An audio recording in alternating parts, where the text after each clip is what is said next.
주술과 쇠뇌 8장 쇠뇌의 법칙. 쇠뇌로 사용되는 주술적 사고, 컬트 종교로 향하는 사람들.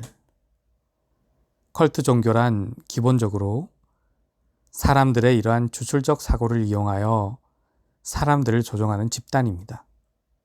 흔히 생각할 때 이 컬트 종교들이 사람들을 능동적으로 전도해서 사람들을 모은다고 생각합니다. 우리가 길거리에서 많이 보는 속칭, 도를 아십니까도 이러한 컬트 종교의 전도 행위 중 한 가지입니다. 하지만 대다수의 컬트는 그 신도들이 스스로 걸어 들어가는 경우가 많습니다. 이들은 자신의 문제를 스스로 해결하기 위하여 혹은 자기 자신의 발전을 위해서 여러 가지 정보를 찾던 중에 자신도 모르게 컬트에 빠져들게 되는 경우가 많습니다. 이렇게 되면 자신이 컬트에 속해 있다는 사실을 모른 채 매우 열성적으로 컬트 활동을 하게 됩니다. 이렇게 스스로가 컬트에 빠져들게 되는 것은 앞에서 설명했던 실존적 공허 때문입니다. 실존적 공허란 이미 물질적으로는 충족되었지만 충족되지 않은 심리적 허전함을 말합니다. 친구들과 함께 있어도 외로움을 느끼고 식사를 해서 배고픔이 충족되었지만 만족되지 않으며 항상 이유 없이 불안한 느낌 등이 이 실존적 공허에 해당됩니다. 실존적 공허는 우리가 항상 안고 가야만 하는 것입니다. 진화의 과정에서 항상 불안해하는 개체가 그렇지 않은 개체에 비해 생존율이 높았으며 자연스레 불안해하지 않는 개체는 번식에서 도태되었습니다. 그 결과 현재는 대부분의 사람이 불안 유전자를 가지고 있다고 볼 수 있습니다. 하지만 이 불안 유전자는 배고픔이나 추위, 맹수의 위협에 의해 생존 자체가 힘들었던 데의 자치로 현재는 이 배고픔과 추위, 맹수에 불안해하지도 않아도 됩니다. 하지만 불안 유전자 자체는 남아서 계속 작동하고 있기 때문에 원인을 찾지 못한 채로 불안해하고 공허함을 느끼는 것입니다. 이러한 유전적 불안함, 즉 실존적 공허를 해소하기 위한 해결책을 찾습니다. 어떤 사람은 이것을 해소하기 위해 영성적인 진리나 참나, 깨달음 등으로 나아가며 어떤 사람은 돈이 많으면 해결될 것이라고 여기기에 재테크 기법을 찾습니다. 하지만 이 실존적 공허는 본질적으로 해결할 수 없는 것임을 모르기 때문에 잠깐 그 수단에 몰두했을 때에만 공허가 채워진 듯한 느낌을 받고 그 이외의 시간들에서는 다시 공허함이 몰려옵니다. 그럴수록 더더욱 자신이 찾아낸 수단에 몰두하게 됩니다. 이러한 이유에서 컬트 집단으로 사람들이 스스로 걸어 들어간다는 표현을 한 것입니다. 컬트 집단에서는 자신들의 수단이 실존적 공허를 해소할 것처럼 보이기만 하면 됩니다. 그러면 공허함에 방황하던 사람들이 스스로 걸려들게 됩니다. 여기에서 이 실존적 공허를 해소하는 수단은 흔히 이야기하는 종교적, 영성적인 주제가 아니어도 됩니다. 이것이 자기 개발이 될 수도 있고 사회적 모임이 될 수도 있으며 봉사활동이 될 수도 있고 재테크나 주식이 될 수도 있습니다. 그저 이 수단이 실존적 공허, 즉 원인을 알 수 없는 불안을 해소할 수 있다는 뉘앙스를 풍기는 것만으로 컬트 멤버는 모이게 됩니다. 마음의 빈틈, 이 실존적 공허가 자극될 수 있는 요소들이 바로 마음을 조종할 수 있는 빈틈이 됩니다. 자아의 퇴행은 이 실존적 공허를 통해 일어납니다.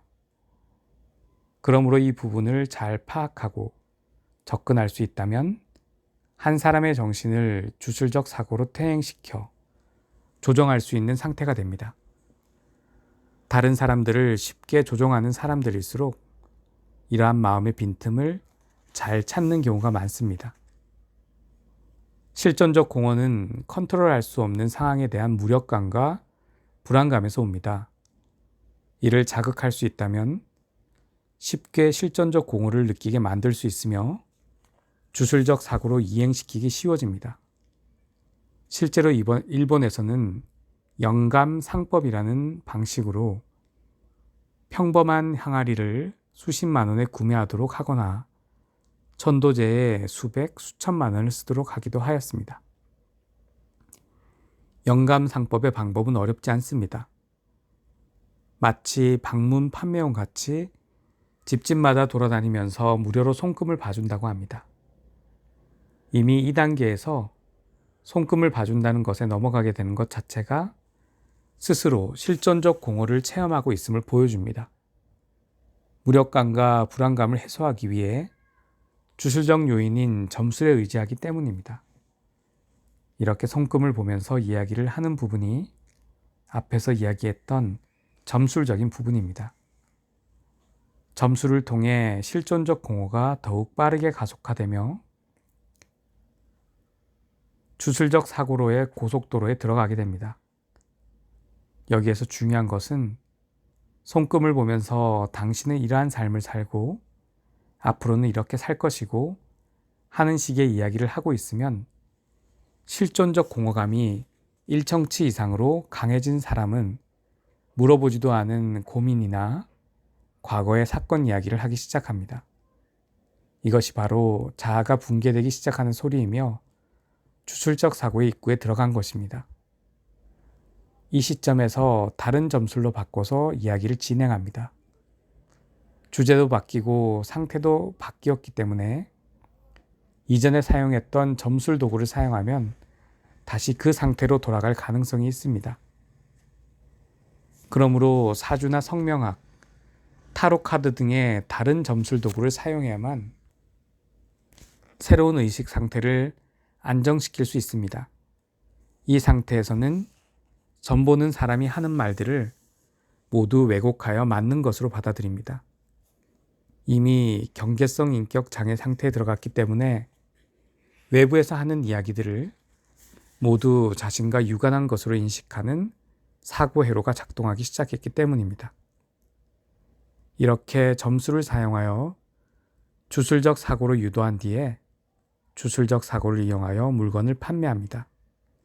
이 항아리는 영험한 선생님이 축복한 항아리이기 때문에 아침마다 이것을 만지면 불운이 사라진다거나 이 물을 마시면 모든 영혼의 더러움이 씻겨나간다거나 하는 식으로 판매합니다.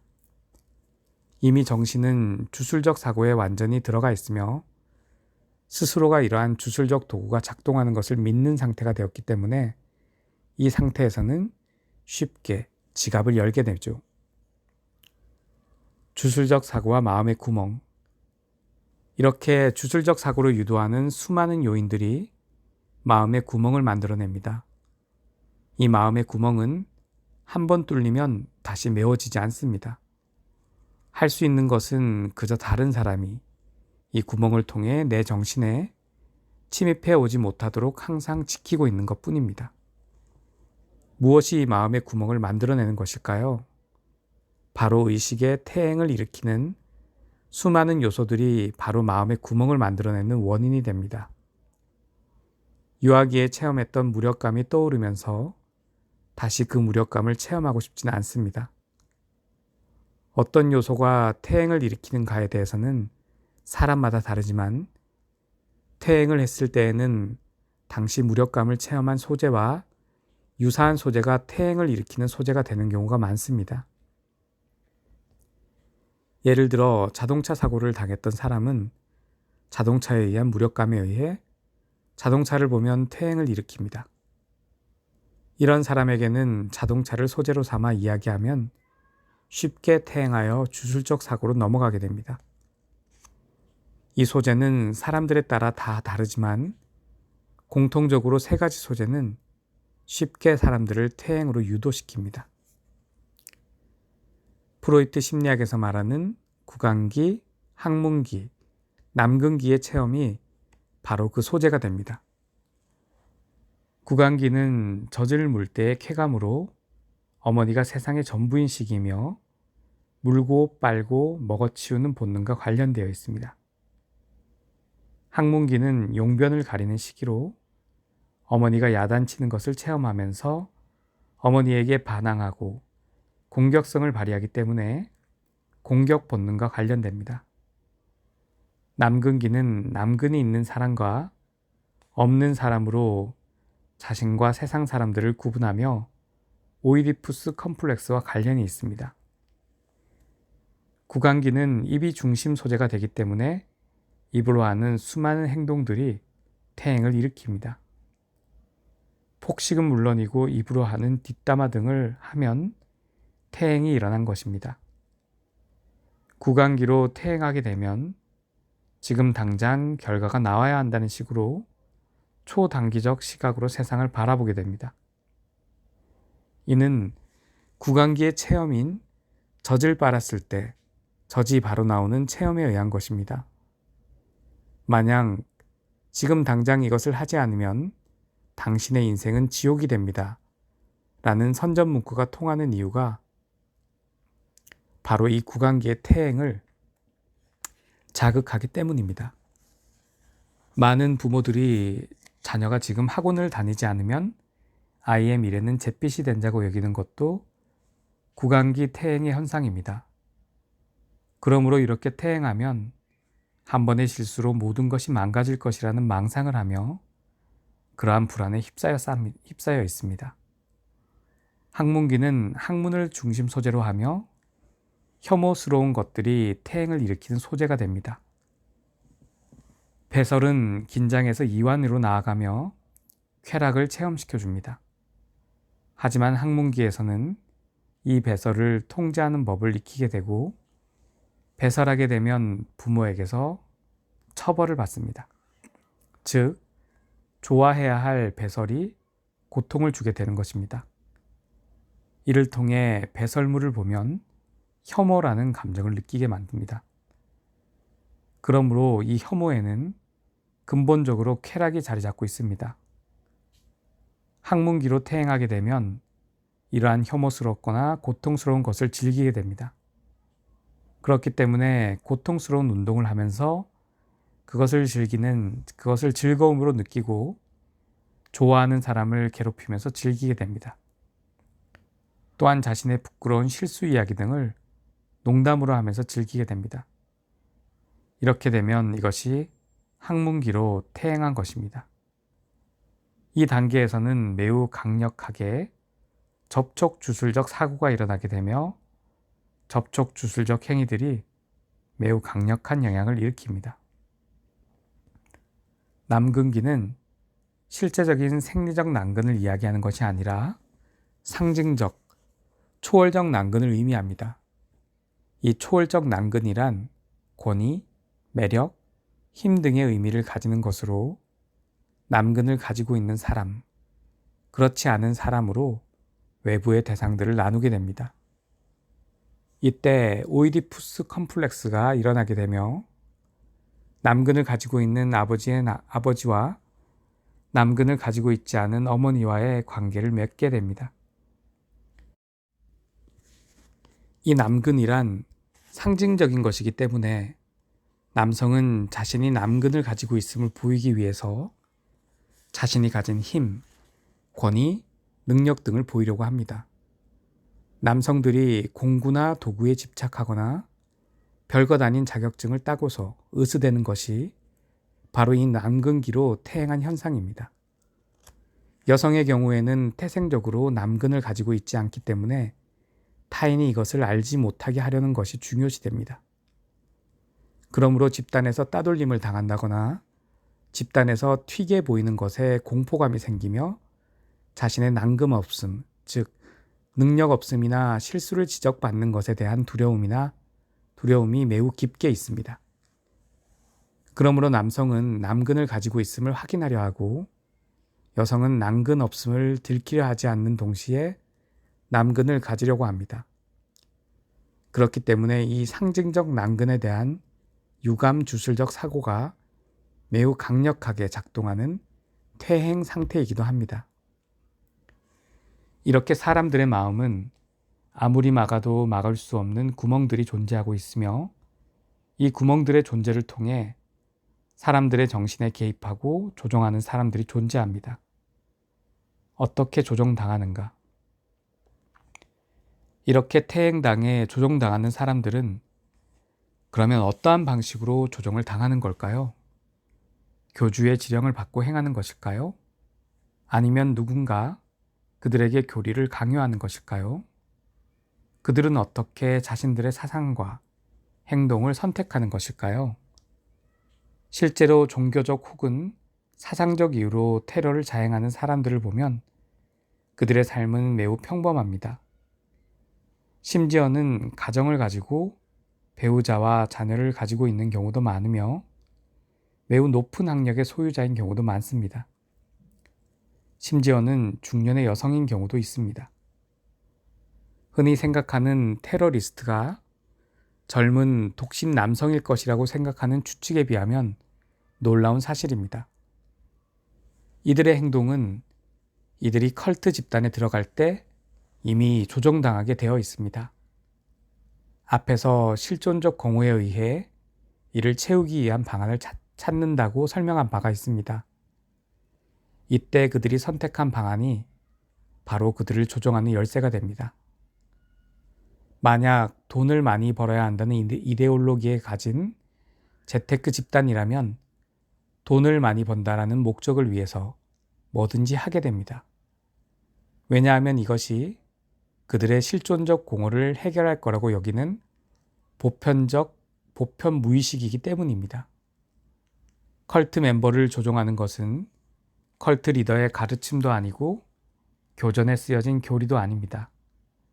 그들을 움직이는 것은 컬트의 배경에 위치한 보편적 무의식의 원형입니다. 이 원형을 인지하고 다룰 수 있는 컬트 리더는 컬트 멤버 그 누구라도 어떤 일을 시킬 수 있게 만들 수 있습니다. 왜냐하면 이 보편 무의식의 원형을 사용하는 한 컬트 멤버는 자신의 행동이 숭고한 대의를 위해서 행하는 것이라고 여기기 때문입니다. 그러므로 이 대의와 이데올로기를 위해 행동하는 이상 그 사람의 나이, 성별, 주변 환경 등은 그를 막을 수 있는 여지가 되지 못합니다. 오히려 주변 사람들이 더 나은 생활을 하게 만들기 위한 선한 마음으로 이데올로기에 투신하고 자신의 아내와 아이들이 복을 받기를 원하는 마음에서 자살 폭탄 테러를 감행합니다. 자아가 무너진 사람이 컬트에 몸을 담게 되면 보편 무의식의 원형인 사상과 이데올로기가 그의 마음을 잠식합니다. 그리고 그의 몸을 숙주로 삼아 자신의 이데올로기와 사상을 위해 마치 로봇과 같이 행동하도록 조종합니다. 그러므로 사람을 조종하는 것은 심리 조작의 기법이라기보다는 사람이 가지고 있는 선한 의도와 많은 사람들을 위한 헌신의 태도가 오히려 객관적이고 냉정한 시선을 가로막게 되는 것입니다.